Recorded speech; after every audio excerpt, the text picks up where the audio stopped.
Salat yang paling baik adalah di awal waktu, tapi bagaimana jika mengurus bayi pada waktu salat masih rewel, belum bisa diletakkan atau ditinggalkan untuk salat tepat waktu?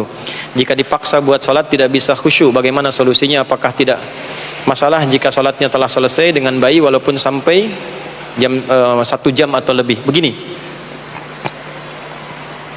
kalau kita melihat hadis itu ada sebabnya.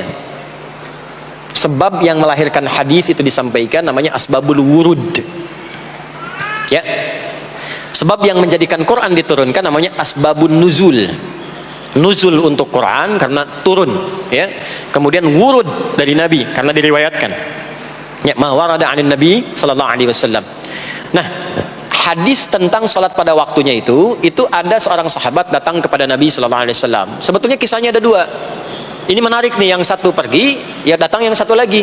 Yang satu itu sholatnya rajin, cuman pada orang tuanya belum maksimal, bukan nggak baik, belum maksimal kebaikannya. Maka ketika dia bertanya, ya apa amalan yang paling disenangi oleh Allah dan Rasulnya? Ya maka Nabi katakan birrul walidain, berbakti kepada kedua orang tuamu. Ya Rasulullah, ya ayu amali afdal. Ya Rasulullah, apa amalan yang paling utama? Kata Nabi birrul walidain. Lalu datang yang kedua, ke orang tuanya baik, cuman sholatnya belum konsisten tepat waktu.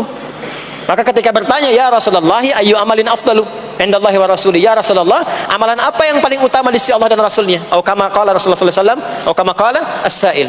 Maka Nabi mengatakan as-salatu ala waqtiha, salat tepat waktu. Salat tepat waktu maksudnya kamu ke orang tua udah bagus, ke ibu kamu memuliakan, ke ayah kamu luar biasa, cuma kemuliaan itu juga harus kamu lakukan takrimnya kepada Allah.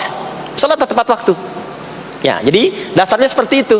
Di salat tepat waktu itu diantara amalan yang sangat dicintai oleh Allah dan Rasulnya dalam kondisi yang normal dan standar. Dalam kondisi yang kita dilibatkan pada kondisi tertentu yang tidak ideal, tidak standar, maka adalah bab fikih namanya mustasnayat, pengecualian disebut dengan darurat. Maka kaidahnya berbunyi ad-daruratu tubihul mahdhurat. Darurat itu menjadikan yang tadinya tidak ideal menjadi boleh, bahkan terkadang wajib dilakukan. Yang kalau dipaksakan ikut ke konsep awal jadi dosa. Contoh, sebelum ke ibu tadi, ada yang dokter di sini. Misal, dokternya akan melakukan tindakan. Tindakan itu berlangsung dari mulai jam 1 sampai ke jam 7. 6 jam tuh operasi. Dia ikut tuh dari zuhur, sudah bisa zuhur. Tapi kan akan lewat asar. Maka sekalipun dia bukan di perjalanan, dia jamak zuhur dengan asarnya. Jangan sampai ketika dia sedang membedah, lihat jantungnya, baru mau solusi diberikan tahapan-tahapan pengobatan, asar berkumandang, Allahu Akbar, Allahu Akbar, sholat tepat pada waktunya. Mohon maaf ya, sholat dulu. Itu bisa celaka, itu bisa celaka. Ya maka yang dilakukan apa? Dia jamak sebelumnya, dia jamak dengan asar, ya selesai itu dia dapatkan maghrib nanti.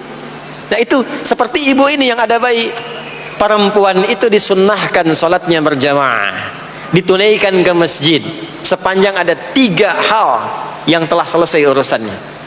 Yang pertama apa? Selesai urusan kewajiban dengan anaknya yang Allah titipkan melalui ibu itu. Jadi ada pekerjaan perempuan yang nilainya tinggi di hadapan Allah, dan itu jihadnya nilainya tinggi, dan lebih tinggi dibandingkan dengan seorang anak yang berjihad, berjuang di secara militer. Bahkan nanti ada kisah di Al-Adabul Mufrad karya Al-Imam Al-Bukhari, seorang anak muda sudah ke medan perang. Lalu sahabatnya mengadukan kepada Rasulullah, ya Rasulullah sallallahu alaihi wasallam, si fulan ibunya sedang menangis sekarang, menangisi si fulan yang pergi berangkat ke medan perang itu. Kata Nabi, panggil dulu dia sini. Begitu datang, kata Nabi, irji', pulang ke ibumu, buat ibumu tertawa seperti engkau membuatnya menangis. Jihad dulu dengan berbakti kepada ibumu, baru engkau berangkat. Makanya nanti di hadis lain disebutkan ibu 3 kali, ummak, ummak, ummak, thumma abak. Ya, man abar ya Rasulullah, kepada siapa aku berbuat baik? Kata Nabi, ibumu. Nabi, ibumu. Siapa lagi? Kata Nabi, ibumu. Sampai 3 kali. Thumma abak, baru bapakmu. Ada anak SD pulang dari madrasah, belajar hadis ini, ditanya oleh bapaknya, nak belajar apa? Hadis Nabi. Apa itu? Kepada siapa berbuat baik? Jawab Nabi apa? Ibumu. Lalu apa? Ibumu. Lalu apa? Ibumu. Lalu apa? Bapakmu. Berapa kali ibu disebutkan? 3 kali. Bapak berapa? Sekali. Coba kasih tahu ibumu yang ada di dapur, ibu disebutkan 3 kali, bapak sekali. Dia berangkat.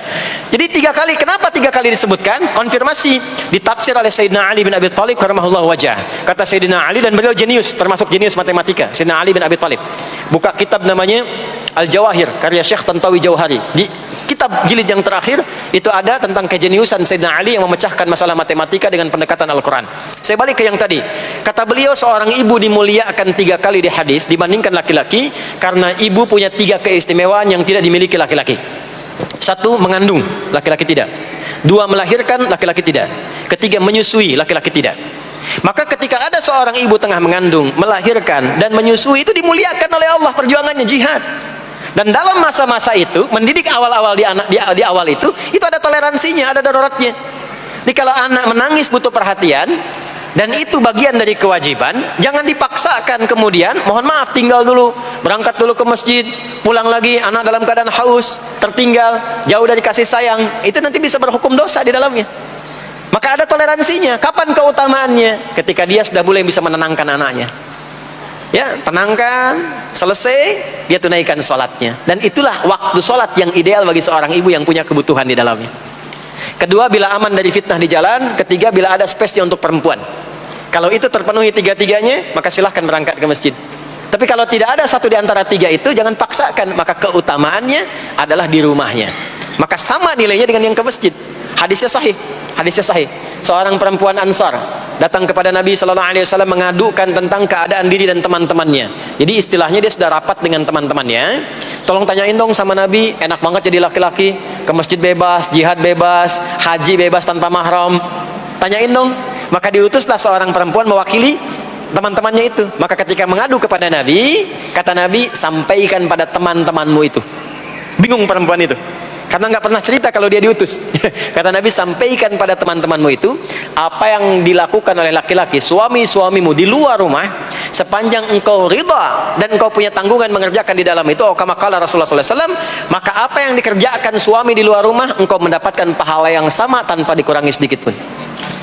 Suami ke masjid, sholat subuh berjamaah, ibu tidak memungkinkan keluar karena ada tanggungan, disiapkan keperluan suami, berangkat, titip ridhanya, minta didoakan kepada Allah. Itu pahala suami sholat di masjid, ibu mendapatkan yang sama tanpa dikurangi sedikit pun. Ya. Dan lebih dahsyat lagi hadis yang lain, riwayat Abu Hurairah. Idza maridal abdu atau kama qala Rasulullah sallallahu alaihi wasallam, qala Rasulullah sallallahu alaihi wasallam kama qala idza maridal abdu aw safar kutiba lahu mithla ma kana alaihi muqiman sahiha. Jika seorang hamba sakit atau safar berpergian, ya, atau dalam kondisi yang uzur, tidak bisa menunaikan amalan rutinnya saat dia sehat dan sedang mukim. Saat sedang sehat, sholat sunnah, tahajud, ya, baca Quran, tiba-tiba apa? Anda safar, nggak bisa sholat sunnah karena yang fardu pun dikosor. Ya, makanya jangan terlampau soleh ya. Ya, kalau sedang safar kan yang fardu aja dikosor, masa mau ditambah dengan sunnah lagi? Walaupun tidak dilarang, gitu kan? Walaupun tidak dilarang. Anda biasa puasa sunnah Senin, karena safar Anda buka. Itu karena kebiasaan Anda menunaikan puasa. Saat safar tidak puasa, pahala puasa tetap diberikan sempurna walaupun tidak puasa. Hadis sahih. Berbahagialah seorang ibu. Ibu biasa dalam masa sucinya, baca Quran, puasa, sholat sunnah, tiba-tiba muncul masa haidnya. Begitu masa haid itu tiba, nggak baca Quran, nggak sholat, itu pahala bacaan Quran dan sholat sunnah dan yang lainnya diberikan sempurna tanpa dikurangi sedikit pun. Makanya kalau sedang masa suci, bu, perbanyak amal soleh, perbanyak. Sebab kalau sudah tiba masa menopause, tuh sudah normal lagi seperti laki-laki. Kenapa nanti ada masa haid? Ada toleransi di situ, ada kemuliaan. Nanti di bab perempuan dibahas secara terpisah.